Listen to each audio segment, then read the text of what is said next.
দুনিয়াতে যত অদ্ভুত অদ্ভুত প্রশ্ন সব আপনি মুসা আলাইহিস সালামের মাথা থেকে পাবেন। বিভিন্ন বিষয়ে আল্লাহরে প্রশ্ন করতেন। সাইয়েদনা মুসা আলাইহিস সালাম আল্লাহরে বললেন, আল্লাহ আপনি আমার এমন একটা জিকির শিখাইয়া দেন যে জিকিরটার শব্দ আপনি আর আমি ছাড়া কেউ জানবে না।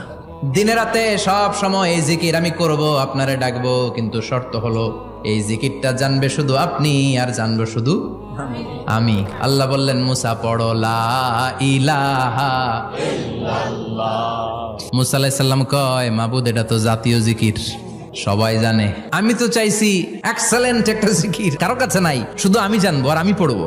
আল্লাহ বললেন, মুসা এই লা ইলাহাকে যদি এক পাল্লায় রেখে দাও, তাম বিশ্ব, 7 আকাশ 7 জমিনটারে তুলে যদি তুমি আরেক পাল্লায় রেখে দাও, লা রাজাহাত কাফাতু লা ইলাহা ইল্লাল্লাহ, মুহূর্তের মধ্যে লা ইলাহার পাল্লা ভারী হয়ে যাবে।